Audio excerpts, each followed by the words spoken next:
Hey, Bronco Nation! Welcome back to another edition of Bronco Nation Live. Today, we're going to be covering a variety of Bronco sports. We're going to be covering some men's and women's basketball, some esports, some gymnastics, maybe some transfer portal updates, and also we had a legendary Bronco going to the College Football Hall of Fame. I'm your host. My name is Nick Wade. And as always, I'm joined by my co-host, Sam Jalevich, Sam Talk Sports. How are you doing, my friend? I would be doing a lot better if the men would finally find a way to pull out some wins. But the ladies are winning, so that's. Yep, I agree. Yep, well, I think that sentiment reigns true with a lot of Bronco Nation, just kind of waiting it out to see if the men start gelling and start hopefully going on a run and do what we think that they can do. The good news is I don't have a hangover from bourbon, beer, and basketball last night. We had a great time. If you don't know, we do a national college basketball show, Bourbon, Beer, and Basketball, showcasing local brews, highlighting favorite bourbons, and so yeah, great show. If you never watched it, tune in every Wednesday night. Shameless plug. Sorry, Nick. You can have your show back now. All right. So we're going to be covering a variety of sports, as I said. You want to talk about real quick, right off the cuff? Let's talk about the college football and. How do you feel about Kellen Moore getting snubbed once again for the 5th straight year? And it really is a shame to the sport. I mean, what's a guy got to do? I mean that I can't remember the name of the other quarterback that got in over him, but Kellen Moore's got more P5 wins than that guy. So it's like I don't know. There's something going on, something squirrely. If he doesn't get in next year, I wouldn't be surprised to see antitrust lawsuits or something filed. Someone's got to plug up their butt for him. I think what he's going to have to do is he's going to have to do it the Bronco way. Have some success in the NFL and there it is, Jordan. Yeah. It just boggles the mind because it's like you think it's kind of a Power 4 East Coast bias, but then yet you have Jordan Lynch of NIU get in over, a legend like. And really, what did he do? Did he even go on to play NFL or anything? He's not a name. Like I'm sure the people in Illinois, Northern Illinois, and all that fan base knows who. I mean, what team was he a part of that made him so much better than Kellen Moore? I have no idea, but it's it's gonna be that blue collar way that Kellen Moore gets in. He's gonna have to rip it up in the NFL and so that he can basically market himself and get in. So it's hopefully next year. But congratulations to Coach Pete. Well deserved. He's going to be inducted next December into the College Football Hall of Fame. I believe this was his first year on the ballot. But he's the only 2-time Bear Bryant Award winner. Yeah. And just so proud of him. Proud that he was a Bronco. And, we did share him with UW, but I think that he did most of his damage here at Boise State. For sure. Fiesta Bowl probably is what sealed it for him. Yeah. But fun fact, another legendary college football coach, Gary Patterson, he was inducted as well for TCU. And I went to a Horned Frog football camp, and I can now officially say that I've had a College Football Hall of Fame coach say that I had good hands. So that's my claim to fame now. Every time I think about Patterson, it's like I always think he's a head coach who actually looked like their team logo. He literally. I'll never be able to unsee that now. It's my wisdom for you. All right, let's take a look at. Why don't we talk about men's basketball? What needs to change, man? Basically everything. I don't know, and I've said this for a week now, that something, or a couple weeks, I guess, something happened in the San Diego State locker room, or after that San Diego State game in the locker room, that's screwed up this team chemistry. You can't coach that out of people. You just got to find the right 5 guys that are going to play together on the floor. Unfortunately, Rice has to figure that out mid-season rather than the start of the season. So hopefully we can get it turned around. Everyone start gelling again, get some success under us, and then run full steam ahead into the tournament. Yeah, we're on a 4-game skid, but I mean, would you rather be on a 4-game skid now or a 3-game skid at the end of the year and then lose first round in the tournament? So that's where I'm at. Get our skid, get the ugly play out of the way now, make a run in the tournament. 'Cause tournament championship's probably going to be the only way we get into the tournament now. The only other way is if we don't lose the rest of the year. Yeah, that's a tall order, man. Yeah. So, what do you think? Do you think that do you think Coach Rice should continue to kind of, experiment with the starting lineup? Are we looking at that, or what are we going? What do you think he needs to? What kind of things do you think he needs to do to get out of that cycle of insanity of doing the same thing over and over, expecting the same results? Of course, Javon Buchanan, he's out. So, is he back this week for tomorrow? I think it's probably one of those day-to-day, but he was obviously out, and they really missed Javen against UNLV. I think if he's in there, they probably win that game. That was. And please don't take this as bashing the kid, but I don't think RJ Keene's the glue guy anymore. Just if he was, then they would have done better last night. I don't, and there's got to be something more to him. I don't know what the coaches see.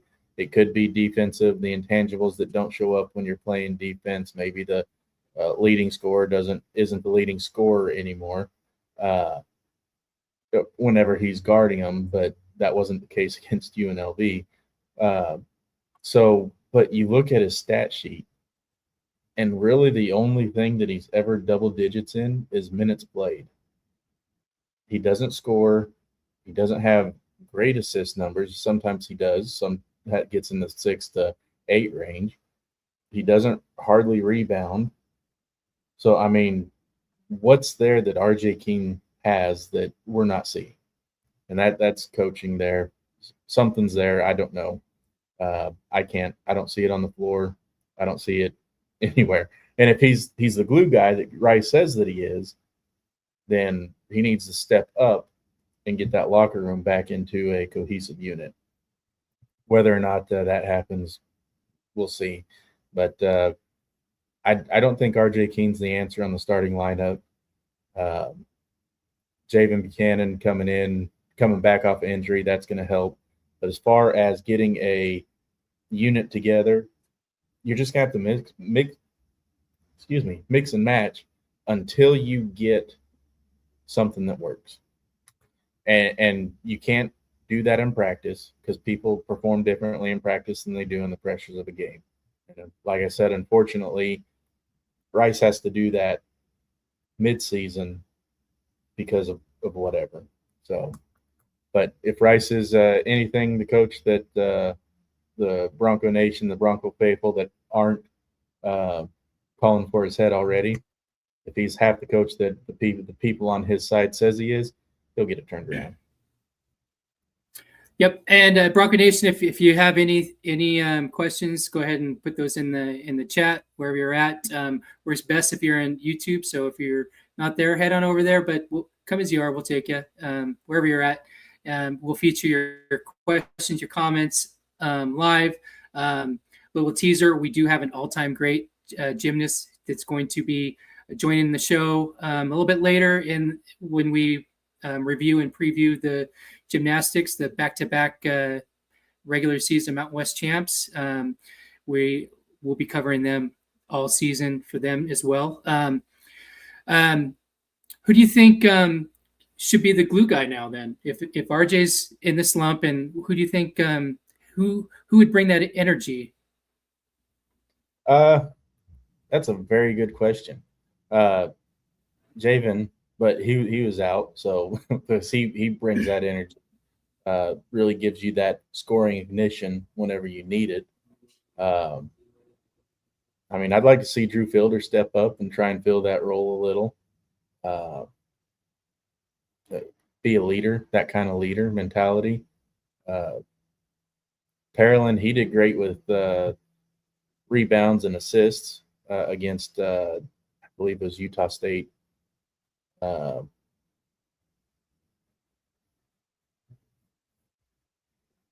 What do you think about Fielder being more of a presence and force in the paint? You think that would help out a lot better, getting some of those rebounds that we're missing from Keene? I think Leon likes to play a small lineup, and I think he's got to change that mentality because we do need, and we out rebound a lot of people even with a small lineup, but we don't have that big guy like what Ryan Watkins was. We don't have that big guy down low that can dominate the paint, grab those rebounds off the missed threes, and put them back up for two. We don't have that like we've had in the past. You had it with Ryan Watkins, Dagenhart. There's another one I'm missing off the top of my head, but yeah, we don't have that this year. Drew's good. Don't get me wrong. He's good down there. He bodies up and puts up the points, but we don't have that overwhelming, dominating presence to get the offensive boards and get those second chance points that we've had in the past. What do you think about going with I mean, we don't have a true big. Right. What do you think about pairing Fielder and Parolin or Fielder and Aarons? Who would you rather see paired? Who brings more energy in that? And who would give us the best success in grabbing boards and getting those the points in the paint that we really need? Because if it comes down to it and we're constantly trying to shoot threes, I don't really like our chances there. Yeah, for paint presence, I'd say Parolin. Aaron's gives you the opportunity to spread the floor, but that goes to shooting threes. So if you're going just by presence in the paint and being able to get those second chance rebounds, I got to go the edge to Parolin. Yeah, and he's proved to be really effective when it comes to rebounds. I fully believe that. I think it was the Butler game because of those rebounds and those those second chances. That's really what helped Boise State dominate down there. So, what about at the point? Who do you think would bring better,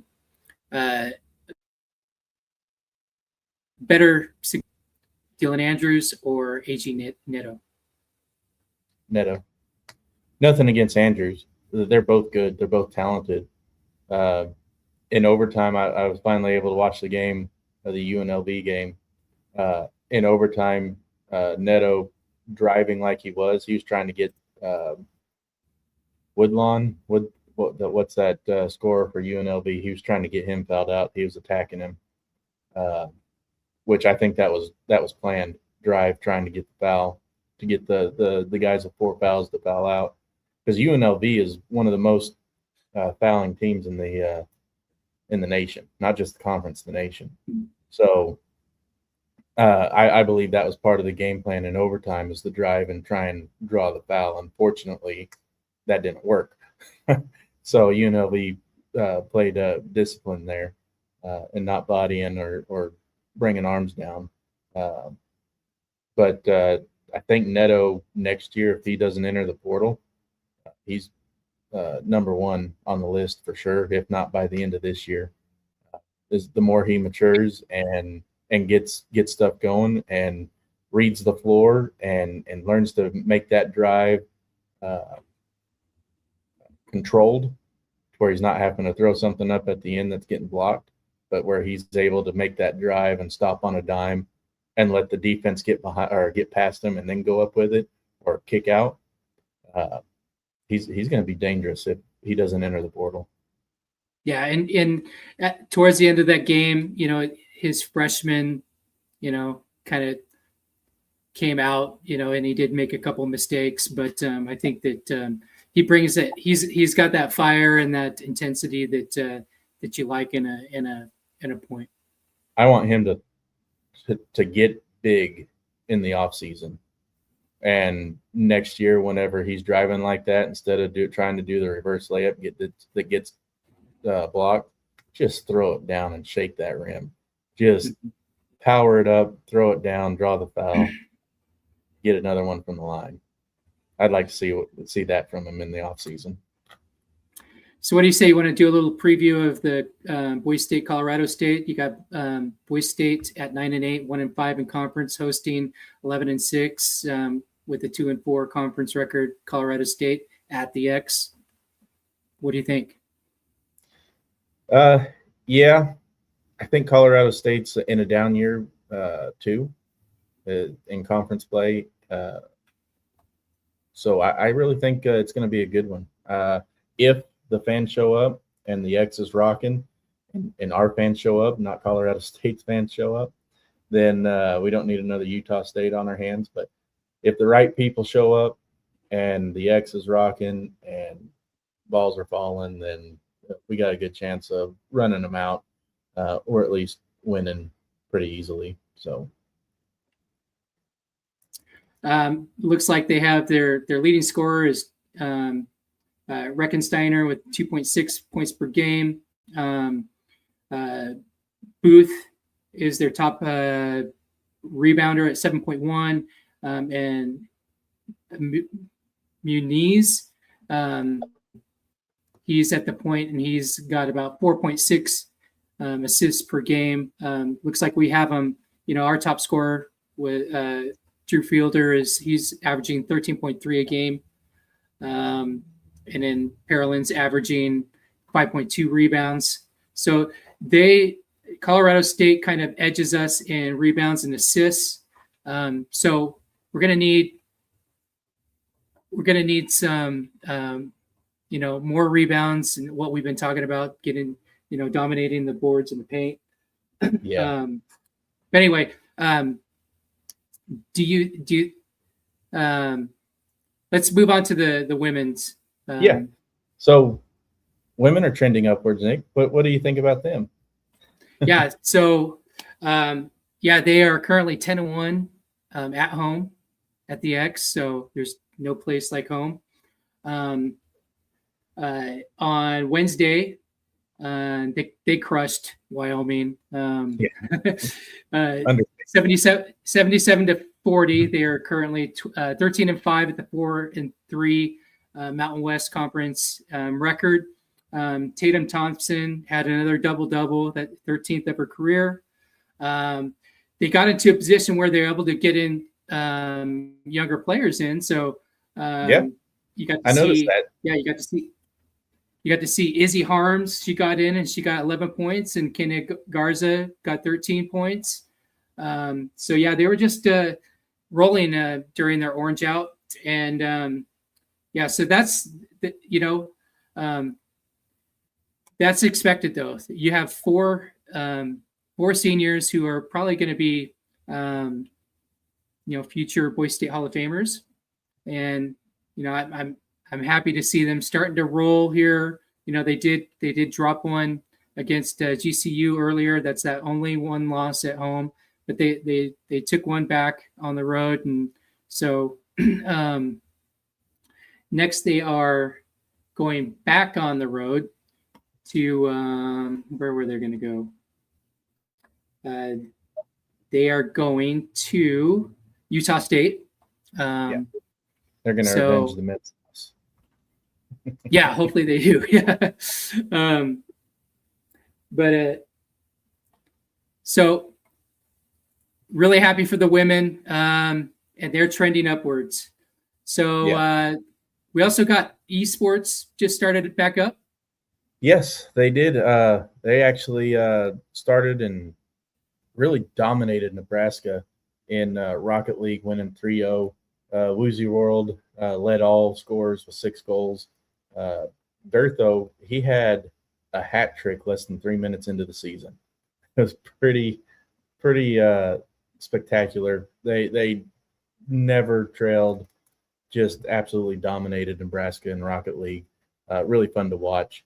Then they went on, and in Overwatch they dominated there as well, 2-0, and then dominated in Valorant, 2-0. Nebraska did get the win tonight on Super Smash Brothers.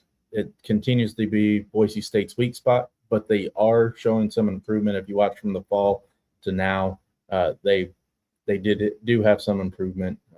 We'll just see how that plays out. They do have a new coach for Super Smash Bros. So see how that goes. They're starting to strategize more their game plan. It doesn't look like just what I imagine, just pushing buttons trying to get something to stick. It looks like it's more coordinated.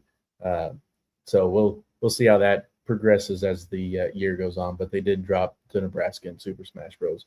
But overall, 3 wins, one loss on the week in esports, and they've got Utah next week. So awesome. But you laid mention to it that we have another special guest coming up, and we do. Yeah, we do. So hold tight. We're gonna have another great student athlete that blessed Boise State right after this. Life feels lighter when your space is in order. At the Organize Experience, Stacy McLaughlin helps you prepare, declutter, and organize so you can focus on what truly matters. From homes to offices, she brings freedom through structure. Visit theorganizeexperience.com and discover how organization can transform your life today.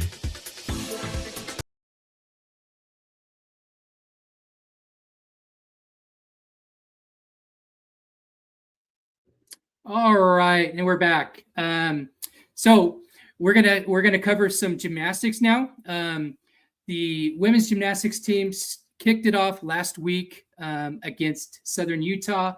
We're gonna have, I think, is a future Boise State Hall of Famer. Emma Loyim is going to join us. She is a 4-time regional championship participant, a 2-time Mountain West individual championship in 2024 for the beam, in 2025 for floor.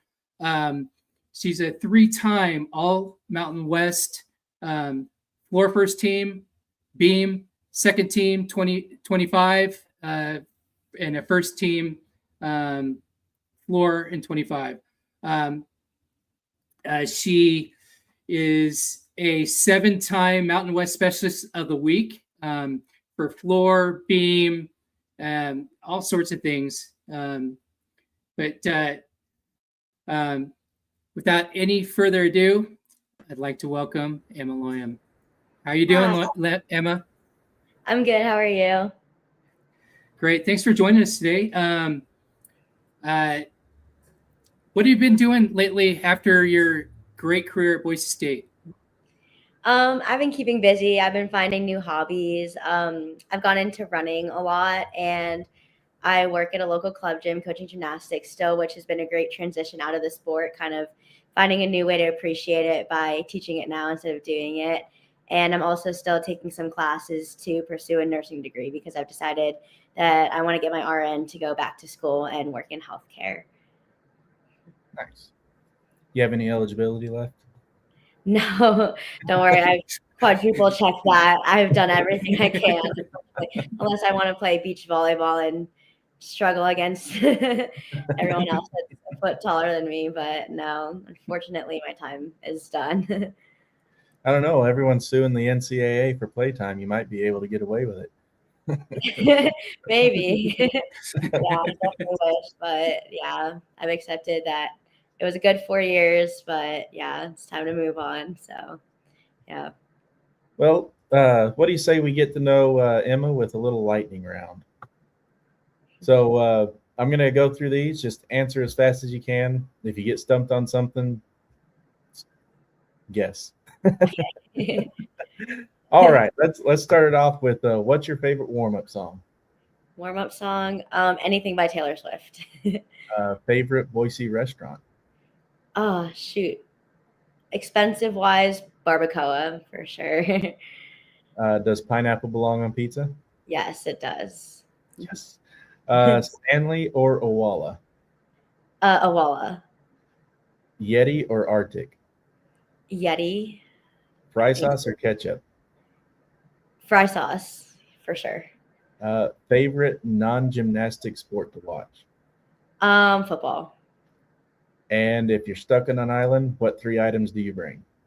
My phone, water, and a tent, I guess. Right. There we go. And now you know everything you need to know about Emma. Right on.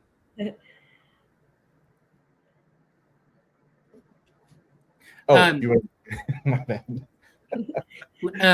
Let's look back at your career. What are some of the highlights if you're to look back at them? What are the kind of the highlights that make you most proud to have been a Bronco? I think just improving as I competed throughout college, and not just physically in my gymnastics, but mentally. I learned a lot of self-confidence and a lot of like positive self-talk, and even how to be a better teammate, which I'm going to carry with me for the rest of my life. And just a lot of life lessons, like even being more grateful for the opportunities that I have, and how to get through like harder times and challenges that come your way. So just like the bigger lessons that I'm able to take with me that I didn't learn before college, or I don't think I would have ever learned if I wasn't involved in a sport in college. So yeah. So we had Emily Lopez on earlier, and she says that Tina does a lot of motivation in helping these athletes do a lot of that, like build that confidence. And so does that introspective, does that kind of come along with the journey that you had in gymnastics at Boise State? For sure, yeah. And like a more specific example, I guess, was coming into college. I disliked competing beam so much. Every time I got up there, I would shake like a leaf in the wind, and I would be so nervous and all this stuff. I would go to meets and just like almost feel like sick from how nervous I was. And throughout college, Tina did so many team activities, and even just working with her one-on-one, she built so much confidence in me that by the end of my college career, like throughout it as I got older, I would approach me and I'd be like, no, like I know I have this, and I know I'm gonna do what I can for my team. And then I ended up competing. Beam was my favorite event that I competed in college, and so it like completely transformed me as an athlete and as a person too, along with that. What's your go-to moment whenever you look back on your career? You're going to tell your kids and your grandkids later down the road, this was my defining moment in gymnastics. What is that moment? I think I have two. I'll make them quick. I think my first one is scoring my first 995 on floor, because that meet 2 months before it, I sprained my ankle pretty bad, and even during warm up, I landed really short, and I was just in a lot of pain. But my coaches and my athletic trainer were like, "You got this. Like, if you're good, then you're clear to go. Like, you can do it." And I went up there. I forgot about the warm up. I just applied everything that I was taught leading up to that moment, and didn't even like focus on a score, I guess, but I just did what I could. And then I saw the score come up. That's the highest score I've ever seen next to my name. And it was just like such a surreal moment. I remember looking at Alyssa, who was on the team at the time. We were just screaming at each other because we we're like, what is going on right now? Like, that has never happened to me before. And then, of course, another moment was winning conference for the first time in my junior year. That was just, we worked so hard for that. After 3 years of being on the team and not winning yet, it was just everything I could have asked for. So yeah, that was something that I'll always remember. And I think about like almost every day. So yeah. So what do you like better? What did you like better, floor or beam? That's so hard to say because my favorite skill is probably my series on beam. So I really liked competing that. And just hitting a good beam routine, it's such a hard thing to do that it brought like a feeling of like proudness and joy that I can't probably ever replicate ever again or even put into words. But then floor was so fun because at home it's the event you end on and the crowd's like the energy's back and everything. And you just go out there, you dance, you have fun. And then there's so much energy surrounding it. So it's hard to say, I guess, kind of depends on how I do, I guess, that day. But I think they're very close to being equal for me. Plus, you were elite and very successful in both of those routines. So Thank you. imagine that. Well, let's get into this. Boise State opened up the 2026 season at Southern Utah last Friday, falling to the Flippin' Birds, 195.675 to 194.300. The strongest rotation was the vault, where they tied SUU's score of 48.775. Boise State was led by junior Julia Krzywanski, who earned a 9.825 to finish second on the apparatus. Also notables were senior Kylie Hamby. She finished with a 9.8 team high in the bars rotation. And then also Blake Pascal started her fifth year with a team best 9.8, time for fifth as Boise State registered a team score of 48.250 on the floor. Question for you, because you guys, gymnasts always look happy, right? Yeah.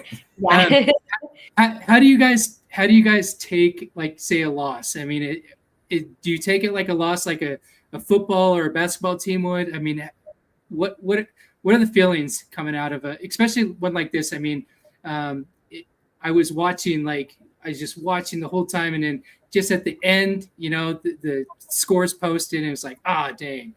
Mm-hmm. What is that? How does a gymnast take that result? It definitely isn't the best feeling because obviously a loss is a loss, as it is in any sport. But you can't let it affect you too much, especially very early in the season.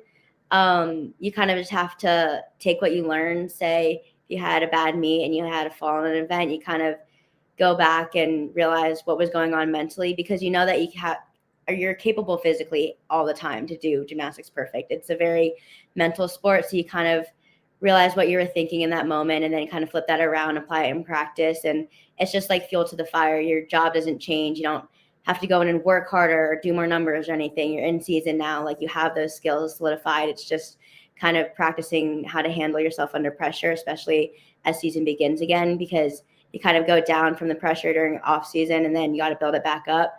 So you just kind of learn from it, use it to motivate you, and then just continue from there. Yeah, it's definitely not easy, but you got to bounce back as fast as you can because you got to be ready for that next next weekend. So, yeah. So what's considered a blowout loss in gymnastics? The way it's scored, the scores always seem so close. Like, oh yeah, they almost had it, and then you go and you look at all the standings, like, oh no, they didn't. So, yeah.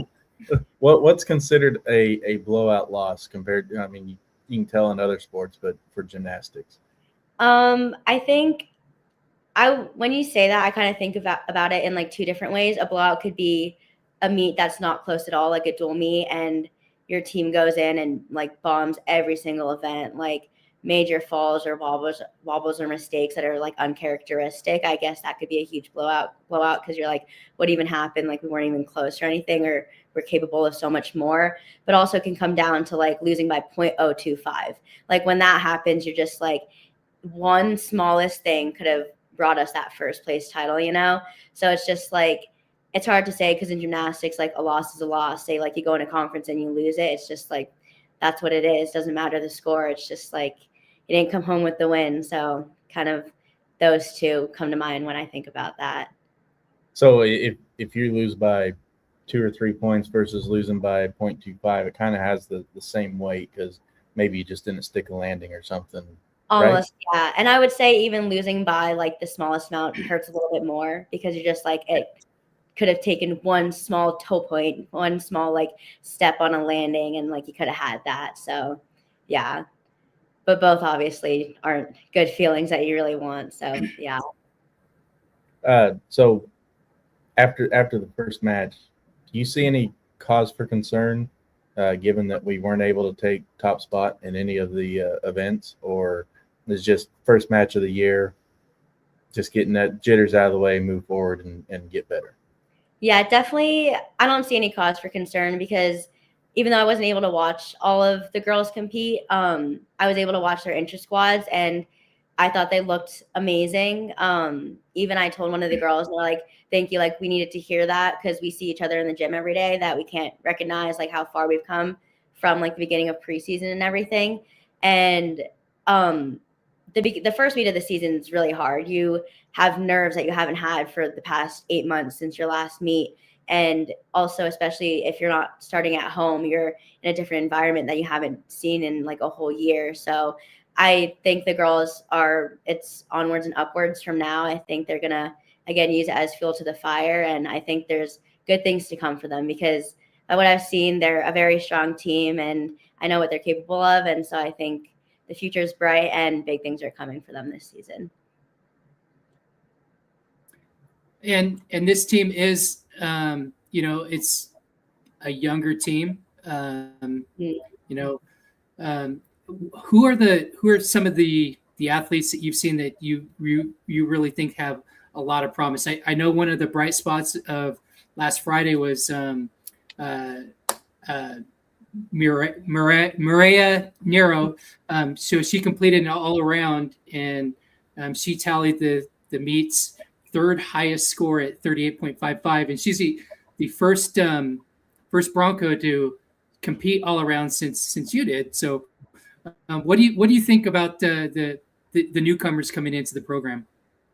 I think they look great. I've stopped by for a few practices and I've gotten to know them a little bit outside of the gym because I've been able to hang out with them. Fortunately, like when they first arrived, I got to meet them and everything. And it's kind of weird not being on the team, but I was like, hi, I'm Emma. Like I was a gymnast here, so welcome. Yeah, that was cool. But in the inter squads, I was able to see them. Two of the girls go to the club gym that I work at, so I've seen their gymnastics more than I would usually see a freshman. So I see a lot of good things for them as well. They honestly look like rookies going into this season. In the inter squads, they competed with so much confidence. Their gymnastics is clean. They have good routines, high difficulty. And like you said, Maria, she is a very powerful gymnast and she amazed me even as an all-arounder as well. Coming into college from club, doing all-around is very, very different. And it's very fast-paced and hard to keep up because of doing all four events. So I think, again, like their future is so bright. I think this was a great recruiting class, and I'm really excited to see them compete this year. And then I'm excited to see what they do in the next 4 years. So, yeah, I'm excited for them. Is there anyone that you're looking forward most to seeing their maybe not that they'll be your favorite, but the one that you're looking to see go from newcomer to dominating star? That's so hard to say because I think all the freshmen are so great. But like you said, Mariah, I think it would be really exciting to see if and I very think she's capable of this, competing all around all 4 years. So I think that would be really cool to see and seeing what she looks like as a senior doing all around as well. So yeah. you hear about the portal and everything for some of the bigger uh, sports on campus. Hmm. What's it like for a gymnast? You were probably not in the portal age, or it was just starting when you were leaving.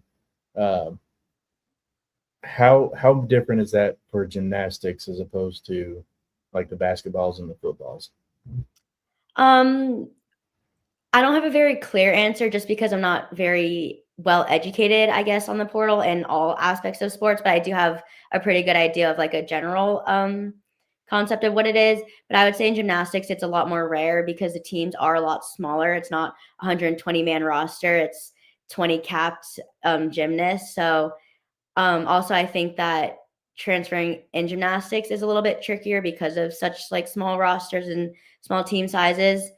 Also, I think when I was, on the team, it was more common that I remember a lot of programs were being shut down, so a lot of gymnasts were entering the portal to try to continue their gymnastics career because their program was being shut down.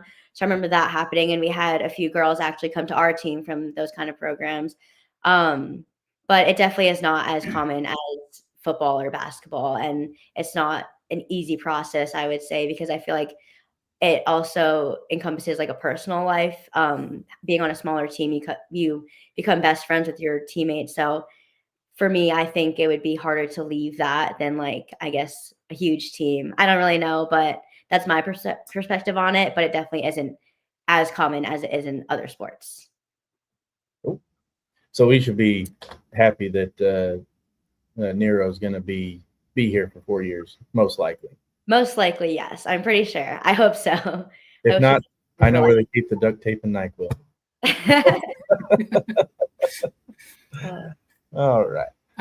I feel like gymnastics is such a team sport, and there's that bonding within the team that is probably a little bit more rare that you would see you know athletes jump to the portal. I think what I've observed is like in Courtney Blackson's case, she mhm. she graduated and then she got the itch and she signed on with LSU, probably because they've got a better pathway to get to regionals and finals because of the how big the program is. And uh, so I like the purity of smaller sports like this, and and that bonding, because as you can see in the other sports, it just kind of, there's something about it that kind of takes away with it. So I kind of like that the tradition of of what we've always experienced in team sports. So and speaking of that, we can't overlook Christina Shenikova.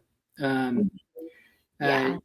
she's back. What do you think?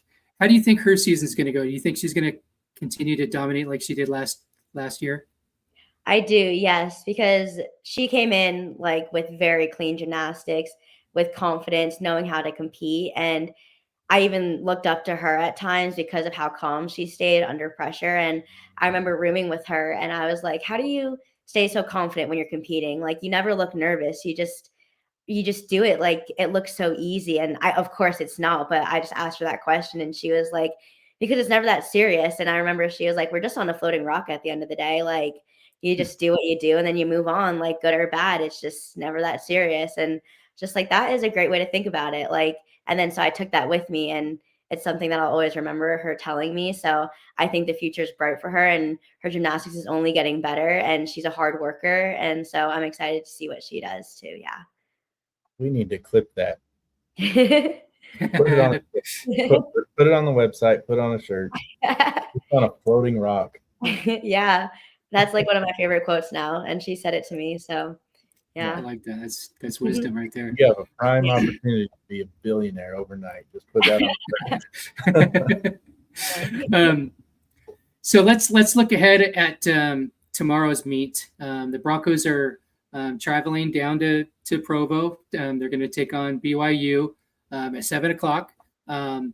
this meet's going to be a little bit more accessible. It's not on like a fringe like channel. The ON, I never heard of it. They are going to be on ESPN Plus, so that's a plus. So we'll actually have a better opportunity to watch it rather than just watch numbers or watch the highlights that come through afterward. BYU's competed twice this season. They defeated Oregon State in their season opener, and then they finished third in the best of Utah quad meet. So they've been doing rather well. They're a Big 12 team, I believe. And so what is this? How does a team like BSU, we have an elite program, but still, when you take on like the Power Four schools, what does that do to the athlete? Does that pump you up going into a meet like this? Do you want to do your best, hit all your landings and all that? Mm-hmm. Yeah, for sure. When you see like a bigger school name, you already kind of know what that entails and what's coming. But also at the same time in gymnastics, it's a big thing that I carried with me throughout my entire career is that no matter what happens, your job doesn't change. So if you're in a lineup and there's a fall earlier on before you, like nothing changes. You have to get up there, do what you've been training. Just don't try harder, don't try less. It's exactly the same. So even though you're seeing like a bigger school or going against a school that has been scoring higher or lower or anything, like you just got to approach it with the same mindset and use what you learned from the previous meet and just continue to climb. So it does affect you a little bit, but at the same time, gymnastics, you have to be so mentally tough and remind yourself that your routine is your routine and nothing changes that. So you just got to do what you know how to do and put your best foot forward and just kind of go from there. Go ahead, Sam. Yeah. What are you looking forward to? So I'll probably end up watching this with my girls. They like doing the gymnastics and the volleyball stuff and all that. My son and I, we watch all the footballs and the basketballs. So they're into all that other stuff too. And I'll sit and watch with them like I sit and watch with my son. So I'll be watching on ESPN Plus. What event are you most looking forward to seeing and given BYU and Boise State and their matchup? What event are you most looking forward to? That's definitely a hard one because I really love all the events and you never know which one is going to be like an outstanding event that day. I'm really looking forward to watching their vault because in the intra squad, I was blown away by the vault lineup that we had. They were just flying, like so powerful. And so I'm excited to watch that at a meet for the first time this season, just because I wasn't able to watch last meet. And I always look forward to watching floor. It's just an exciting event. And I know a bunch of the girls got new floor routines this year. So yeah, I always love watching that. And I always think it's a good one. So yeah, for sure. For the casual Boise State fan that says, "Oh, you never catch me watching gymnastics. I'm just here for the football and basketball." But we somehow talked them into watching tomorrow night. How do they whenever they go in and they're looking at it? What would be your best advice for the casual fan who's maybe watching it for the first time? Me. How do you watch a match like that where do you just sit back and you're like, okay, yeah, that's cool? Or is there going to be moments of you're on the edge of your seat going, come on, let's get it going? I would say some things that came to mind when you're saying that. I think any stuck landing is good. So go crazy for those.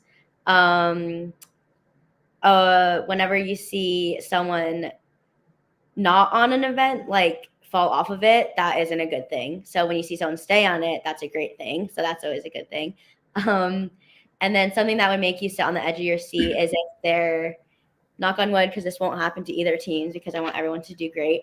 But if there's a fall early in lineup, then that means the rest of lineup has to hit their routines or then you got to count that fall. So that's something that always makes you a little bit nervous when watching a gymnastics meet. All right. And I would be remiss. You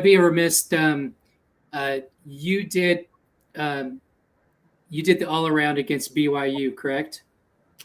Yes, that was the the one and only all around meet that I ever did in my college gymnastics career. But yeah, that's right.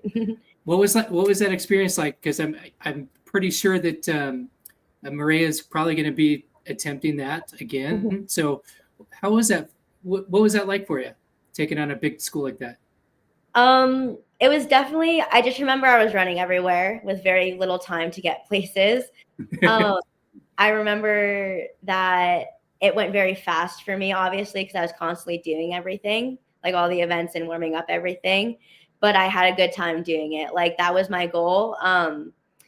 Obviously, it didn't last very long. I trained all 4 events throughout my entire college career. Just never quite came together, but that's okay. I told myself, just go for it. Whatever happens, happens. No regrets, you know? So that's that. But I just remember that meet. I was out of breath most of the time, but it was a great experience. And I did really enjoy it at the end of the day. So I think Mariah is going to do great because she's already mastered doing all 4 events and has been training that in the inter squads and all preseason and did it last meet. So I am excited to watch her take that challenge on. So yeah. You said that you were running around to all the events. Did that kind of help your nerves because you weren't sitting and waiting and watching everybody else? You're constantly in motion. Did that help kind of calm the nerves down a little and keep you focused on the task at hand? Definitely. Yeah. It made me a little bit more nervous at times, just thinking that like there was a lot that I was going to do that day, all 4 events. But yeah, keeping busy always helps because when I am not doing all 4 events, you'll see me like jogging back and forth or like trying to find things to do, helping set mats or like just punching on the floor to stay warm. So it definitely was like, I guess, an easy way to do that. So yeah, it definitely helped calm me down. So yeah. What And- most and- concerned? Oh, go ahead, Nick. No, go ahead. I was gonna say what's gonna be most concerning for Nero. I'm not gonna try and say her name because what is it? Maria. Maria. There. Okay, Maria. Okay. For Maria, what's most concerning, and what advice would you give her? Obviously, she did the all around against Southern Utah, but going into Provo, bigger program, what advice do you give her, having done it yourself? I would just say take each turn as it comes. Something that I learned was I used to get very overwhelmed by thinking about everything that I was going to have to do that day or everything that was coming, I guess, and really just staying in the moment and staying present because you have no control over the past or the future. So you might as well just be where your feet are and just really focus on what's happening in that moment would be very important and kind of, I guess, take each event as it goes. Like if an event happens good or great or bad, just don't let it affect you because say you have an amazing vault and then you got to go to B and you got to calm yourself down and kind of transfer over to that. So I think just being very present and just in soaking up each moment and yeah, just like I said, being where your feet are. Yeah. You said that you've watched some of the athletes, in inter squad and stuff. Should BYU be concerned of other people other than Krzyzewski on the vault? Is there other great vaulters out there too? I'm biased, so I would say the entire vault lineup they should be concerned about. But I truly do think that our vault lineup is so strong, especially even after losing like Emily Lopez and so many great vaulters, like also Alyssa. They filled the gaps in so well. And watching, I didn't get to see all their vaults all preseason up until the inter squad, and then seeing them like go flying in the air and like have all these, they had great landings for such an like being early in the season that I truly believe that it's going to be a good vault lineup throughout the entire season. So again, I think they should be concerned for all 6 of the girls in the Boise State vault lineup, but yeah. And is Shenikova, is that the strength of the beam? Is She the strength? definitely, yeah, I would say she is a standout because she is very solid. Her beam is beautiful. It flows very nicely. Her artistry is amazing. And again, like I said, she has that confidence that I even looked up to in my senior year. So I would say, yeah, she's definitely a rock that they'll rely on this season for that lineup. And you think that Kylie Hamby is going to continue the momentum that she had against Southern Utah and bring it for the Cougars down in Provo?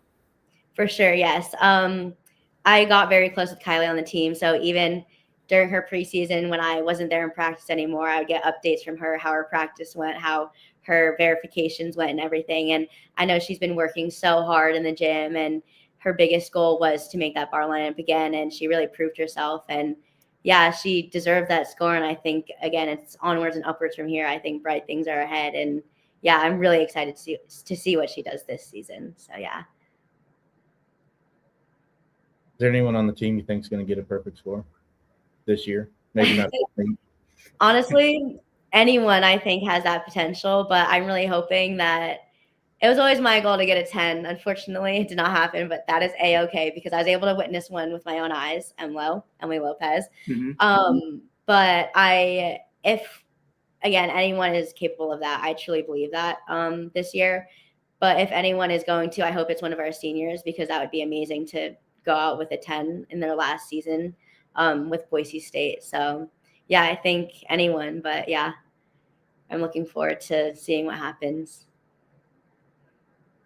Do you have a score prediction for the BYU meet? It's hard to say just because judging in the NCAA has been going up and down a lot the past few seasons. I'm hoping that we just continue to build off of what they already did. So just anything greater than that, hopefully 196 would be amazing. I know they are capable of that. So yeah, that or maybe, and then later on the season, hopefully a 197, I don't know. That would be really cool to see again. So again, anything is possible. So yeah. Is 196, 197 the kind of the mark? The goal, yeah, for sure. I would say 196 range is kind of where a team would start. It's hard to say between each team. I just know for us that was kind of like how we kind of lined it up for ourselves, starting in the 196s range, and then again, our goal every year was to hit that 197 because that is something that is very hard to do. And I remember the first time we did it, one of the seasons, I can't remember which one, but we were super stoked about it. So yeah, for sure. What's the highest score? 200? A perfect score would be a 200. If every single gymnast in the lineup got a perfect 10, it would be a 200, which would be absolutely insane. I think I would. You're only like 3 points away. That should be easy to get, right? Yeah, you would think, but they always get you for something. But yeah. Well, thank you, Emma, for joining us.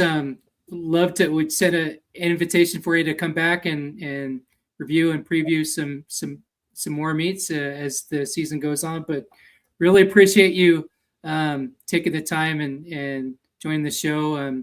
To me, you're one of the Boise State legends. I've loved covering you guys for all these years, and I do remember sending out an update when you guys hit that 197. So, but thanks again for joining us tonight. And I hope you come back. Yeah, of course. Thank you so much for having me. And I would love to talk to you guys again and be on here again. So yeah, thank you so much. Awesome. When it comes to painting, precision matters. Crosby Custom Coatings, led by Scott Crosby since 1979, delivers elite craftsmanship for homes and businesses across Boise. With attention to detail and a commitment to excellence, they make every surface shine. Call Crosby Custom Coating today at 208-370-4696 and bring color and quality to your world. That's 208-370-4696.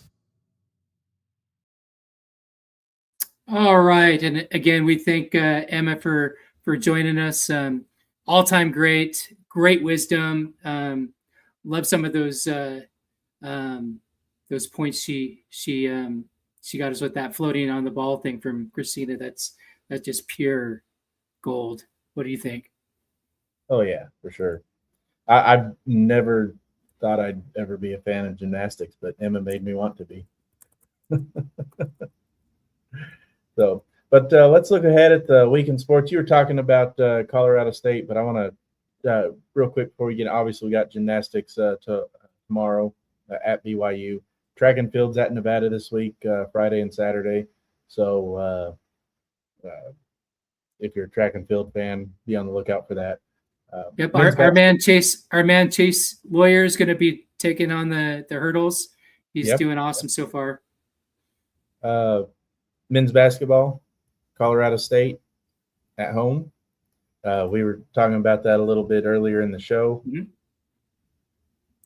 It's going to be a really good test for them to see, coming off another overtime loss, are they going to regress to what they were, or are they going to stick it together and come out firing? We'll see. I'm just, if Bryce can get at least 5 guys gelling again, then maybe it can pull the rest of the team in once they start seeing that success again. So we'll see what happens. Colorado State's a big game. If they lose this one, I really don't have a lot of high hopes for the rest of the season. They may win 2 or 3 more, but it definitely won't be a 20-win season. At this point, I don't think it can be a 20-win season without making the tournament. So, but moving on from basketball, or you got anything else you want to say about basketball? Yeah, I was just going to say, that's kind of the last article I wrote about the men's basketball team is, this probably will be the ultimate test on like where we go from here, right? Yeah. As I've been saying, championship teams win home games. They've dropped 2 at home, at least. So if things go south here, I hope they don't. Again, I've been just praying and asking for something to take this pessimism from me. From hey, we're going to win, the regular season championship, to all right, the only way we're going to get in is by winning the postseason tournament. So I think that this game here is going to tell us a lot of where they're at, and I think I wrote in the article, if it gets to the point where, all right, let's just see what gels the best and get ready for the tournament, and get in the big dance that way. But you still have to place, out of the 4 basement dwellers, right? Yeah. So be interesting to see what happens. I hope that, Bronco Nation does support them. I know there was, some things that were said and taken out of context that kind of hurt, that fan team relationship. I hope that the bygones can be bygones, and, the team really needs our support right now. Yeah. And UNLV, they're doing a little bit better. They're starting to trend upwards more. Boise State right now, 86 in the net, 85 in the net. They're 2-5 versus quad 1. They had a really tough non-conference schedule. Their losses with USC, NC State, and San Diego State. They were, I think, 15 points total between all 3 of them. So, I mean, they're not a bad basketball team. They're not. They beat St. Mary's. They beat Butler in Butler. All quad 1 wins there. And they've got opportunities to score more quad 1 wins whenever they go play New Mexico. And they got Utah State again. And then by the time San Diego State comes to Boise, that could be a quad 1. They're right on the edge of being a quad 1 or a quad 2. Whenever they come to town, I think you got to be in the top, top 40, 30 or 40 to get into the quad 1, top 30. So, and they're sitting at 50 right now. So, and that's late enough in the season that could end up being a quad 1. So, really, not a horrible schedule coming up. A lot of quad 2 games, a lot of quad 3 games, and a couple quad 4s. So as long as we win all our quad 2s and don't drop any more in the quad 3, and if UNLV and Grand Canyon can find a way to pop up into quad 2, our resume still has a pretty good chance to be good enough to at least receive bubble consideration if we can turn this around and start winning games that we're supposed to win. Yeah, and I hope they do. I hope they catch fire, because I really want to talk about them during our bourbon beer and basketball show. Right? It's killing me now. We're talking about the Atlantic 10, and I want to be talking about the Mountain West and the Boise State Broncos, man. Yep. So I mean, there's still plenty of season left. There's plenty of games left to turn this around. I think if Rice can get his guys on the same page and be like, listen, we've got plenty of time to turn this around. The season is not over yet. Let's do something and get it done. So, but yeah, you mentioned bourbon beer and basketball every Wednesday night, 7:30 Central Time, 6:30 Mountain Time. If you haven't been to a show yet, come out, check the replays. They're really fun. They're not as serious as some of the other shows that we do with the College Football Roundtable. We cut up a little more, and we just have a good time talking basketball, drinking beer and bourbon, and come to the show. Come have some fun. Bronco Nation Updates YouTube channel right here every Wednesday night, 6:30 Mountain. Yep. Moving on, you got on Saturday, you've got men's tennis at home versus Princeton. They'll be at the Boise Indoor Tennis Center. So if you got nothing going on this Saturday, you can go check that out. Women's basketball's at Utah State Saturday. See if Danny Bays and Tatum Thompson can continue their uprise and propelling this team, really putting them on the upward track. That Colorado State win last week really kind of set a tone, I think, for how they want to play the rest of this conference out after that Grand Canyon loss. That was awesome. Yeah. So, yeah. Women's tennis on Sunday. That one is also a home match. They play Idaho State at the Boise Racket and Swim Club. Esports all next week versus Utah. You got Valorant, Rocket League, Overwatch, and Super Smash. You know what? I don't think they're Super Smash Bros. I'll have to confirm that. It wasn't on the calendar. So Rocket League Monday, Overwatch Tuesday, Valorant Wednesday. And normally they do Super Smash Bros. On Thursday, but it wasn't on the calendar. So are we going to get Bri back on? Yep, he's got some family stuff that he's doing with us this week, but yeah, he'll be coming on with his e-corner. If not next week, then hopefully the week after. I know that his stepdad's deploying, so they're doing all their family stuff over there. So cool. But he'll be back. And then of course the start of next week, men's basketball at Wyoming on the 20th. Women's basketball at home versus Fresno State on the 21st. That's your week ahead.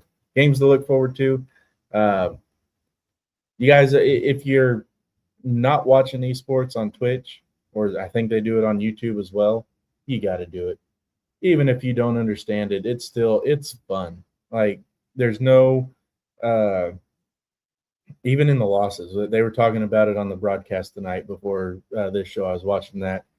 Even when it's a losing effort, like the Super Smash Bros. Were tonight, watching the different characters bounce around the screen and the different fighting techniques and everything, it's fun. It's fun to watch even when you're losing. And the same's true whenever with the Rocket League and the other ones, just because there's so much motion and everything going on, even during a loss. With basketball and football, you start to lose and the game gets out of hand, and yeah, it's only fun if you're the winning team. But you're like, okay, well, I'm going to go watch something else because this game's over with. With esports, I don't know what it is. I don't know why it does it, but it just, there's such a high intensity, even whenever there's a blowout win happening, just because there's so much going on. And if you never watched it, take the time next week against Utah, sit down and watch it. Just try it out. You may not understand. I didn't understand what was going on whenever I first started watching it, but the more you watch, the more you'll learn, the more you'll get it. And then go back and we've done a couple esports only shows. Go back and see those so you can kind of get a feel of what an esports tournament is. Nick, maybe we can post one of those, repost them in the group later this week for anyone that wants to go back and watch them. But it's fun. I'll just leave it there. It's fun. Monday, Tuesday, Wednesday. I don't know about Thursday. Utah may not have a Super Smash Bros. Team. That's why it's not on the calendar. But give it a try. That's all we're asking. I got some cowbells. I'm gonna go down there one of these days and bring my cowbells. And yeah, go if you're in Boise, go to the esports arena. They actually have cowbells set out throughout the arena as well. So if you don't have a cowbell, go down there and give them the best Mississippi State treatment you can get. Just ring them cowbells and have a good time. I'm at home and or in a hotel room or wherever I'm at watching, and I stay at the edge of my seat during the whole deal, even in the losses, just because it's exciting, it's entertaining, and I'm telling you, there's just an energy about esports that is unmatched anywhere else. So that's my esports rant. And they're good. They just got a bunch of records and awards and all that. Yep. And they're good. I mean, their only loss in Valorant was to Ohio State, and that game went to overtime. So I can't wait for that Ohio State match here in a few weeks. That's going to be like, I may have to postpone bourbon, beer, and basketball so I can watch it. That's how that's how good it's going to be. So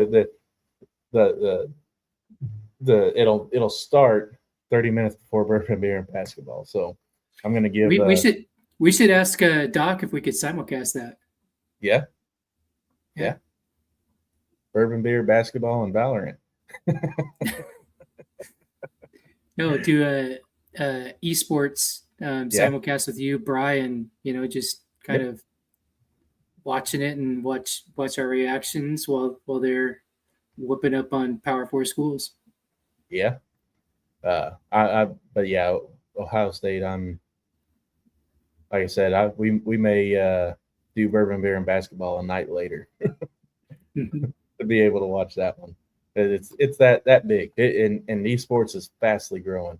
Boise State's been one of the premier programs in the nation, not just in the Mountain West or the PEC is their other league, but in the nation. They're leading the charge. They're getting things done. Doc, he's 6-time national champion head coach. So if you got that kind of pedigree, bringing your team along, good things are going to happen. Mm-hmm. So,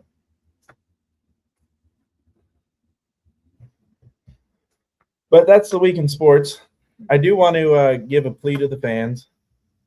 We have Colorado State coming up tomorrow night at Extra Mile. Show up. I know a lot of you are discouraged about the where the team's at and everything. You want Rice gone. That's sentiment shared across many people in Bronco Nation. There's people that want him to stay. There's people that want him gone. I'm on the fence right now. Don't think he's lost the locker room. I think that the locker room has lost itself and he's trying to put it back together. And that takes time if things were said. I don't know. You don't know. Nobody knows but the guys in the locker room. So take that with a grain of salt. But by you not showing up or by you saying, oh, we're not going, they're just going to lose anyway, you're not hurting the people you think you are. You're hurting the future of the program. You take money away from the university to pay the players. You take ad revenue away to pay the players.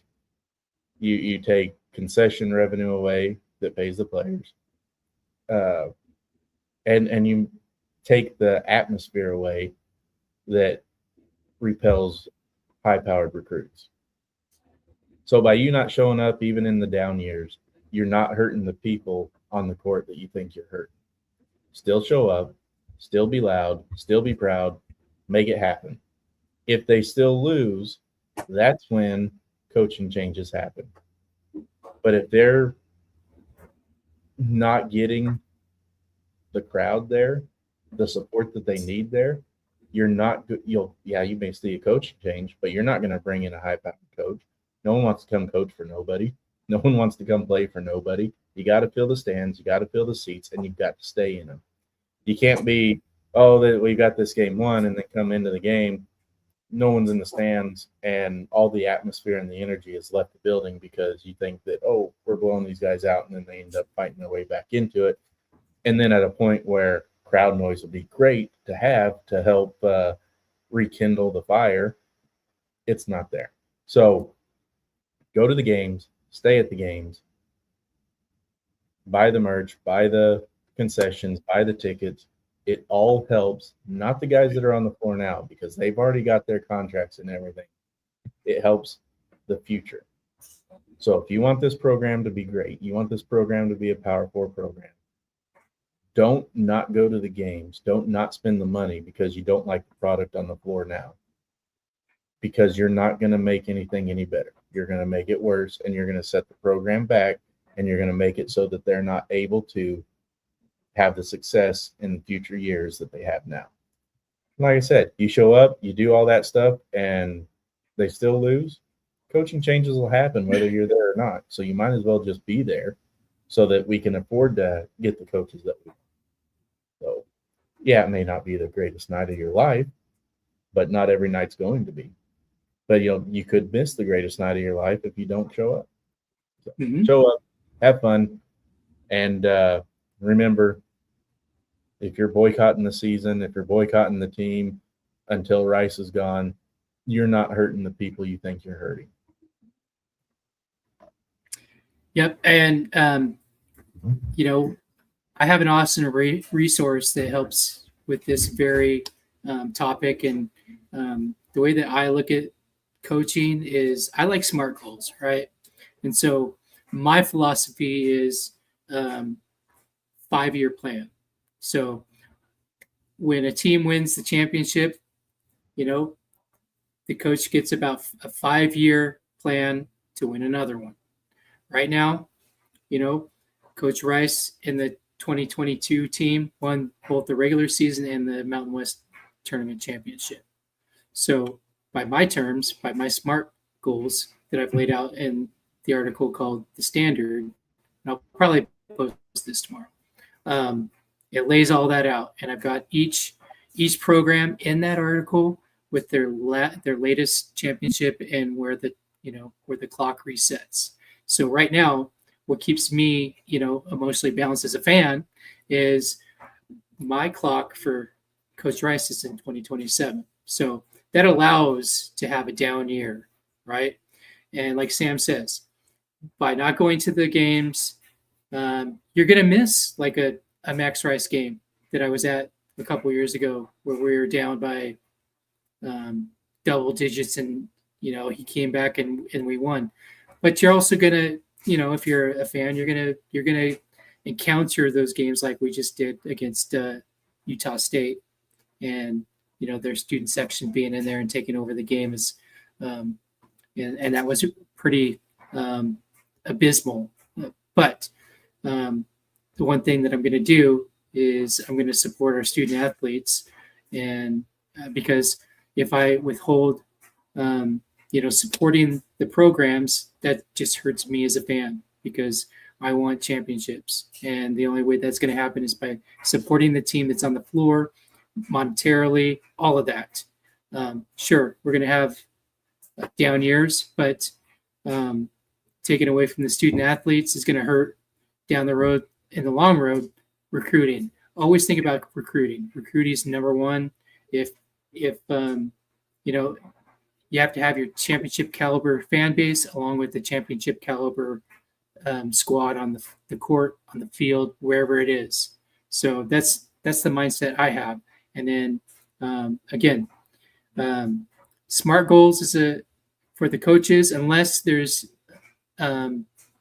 circumstances where a coach absolutely loses the locker room, which I don't think Coach Rice has. We did a couple years ago with Andy Avalos. It was really evident that he lost that. So in extreme cases like that, yeah, it is time for a coaching team change. But right now, Leon Rice is a legend. One of these days, they are going to name the court after Leon Rice. Love it or hate it. That's if he can get a tournament win. Well, but he, something is going to be named after Leon Rice. Yeah. The court, the upper deck. Who knows? But it's going to happen. It's a down year. I'm hoping for the best. I'm going to continue to raise my fandom up to that championship caliber, and hopefully the team feeds off of that with my support. And if we get, thousands of people just like that, only good things will happen. Yep. Well, Nick, you have any plans for spring or summer outreach like you did for the Bronco Christmas on the Blue? I've always wanted I have some plans for a spring outreach. I'm not going to go public with them, but they're in the works. And, I've been talking to, and it may involve, I'm a runner, so it may involve something in that kind of genre. Our good friend Chase Lawyer, who's the freshman hurdler in track, he's on board for the dream that I have to help out the community and the program. So don't be surprised if something comes out of it in the spring or early summer. So really like to help the community. I've been blessed and where I'm at with Bronco Nation updates because of Bronco Nation. So love to use the platform to help out the community that we live in and help out the school as well. All right. Well, if you got nothing to do Saturday night at 8 o'clock Central Time, 7 o'clock Mountain, Nick and I will be on the College Football Roundtable previewing the national championship game. Yeah, it's not Boise State related, but it is on Bronco Nation Updates YouTube channel. And if you subscribe, you view, you keep it on in the background, it helps us get monetized. Once we get monetized, we get to send that money to the university and to the NIL fund. So if you don't have a way to pay or to donate any money for NIL, this is your chance to do so. Subscribe to the YouTube channel. Any of the shows that pop up, even if you just leave it on as background noise or turn it on your phone and set it down on your nightstand or whatever and fall asleep to it or watch something else on TV. We don't care if you actually watch the show. We just want the views. I mean, we kind of care if you watch the show, but still, the views. But regardless, we're going to do the show.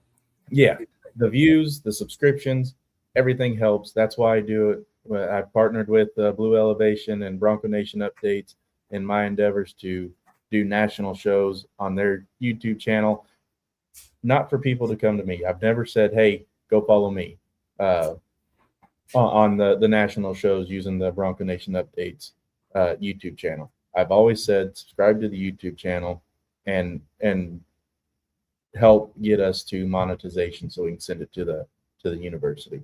So do that. Do all the things.com. Next Wednesday, Bourbon Beer and Basketball. We've got the whole crew's back on the show again, 6 of us. So all over the country, great minds, great fun.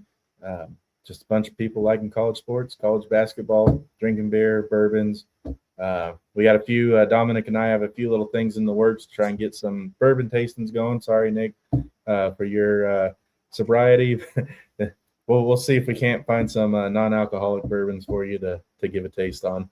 I don't know if that's even a thing, but we can see what we can do. But yeah, so if basketball is your thing, Bourbon Beer and Basketball every Wednesday night at 7:30 Central, 6:30 Mountain. Nick? Well, Yep. Well, thank you, Bronco Nation, for watching this. If you're watching the replay, please give us a like. Again, it's just going to help the school. Every like that you put on here, it builds the algorithm, and somebody else will see this, and somebody else will subscribe, and it's absolutely free. If you're a Bronco fan, you're a VIP to us, and we take pride that we don't have paywalls. All the content is free for you to consume. We hope that we bring a lot of information for you to learn up on not only football and basketball, but all the other sports too. That's why we have, all-time great gymnastics like gymnasts like Emma Loyim on our shows. That's why we focus on everything, on women's basketball, women's soccer, all that. We just want to help out the fan base, promote all the programs, because we truly believe in Boise State, the institution, and we're going to do whatever it takes to raise the whole thing up, to elevate it to championship and Olympic standards. So really appreciate everyone who watched it. If you're watching a replay, share it, like it, subscribe, do all the things.com. But until next time, thank you for watching. Always bleed blue. Always support the student athletes, and take care. Go Broncos. Go Broncos.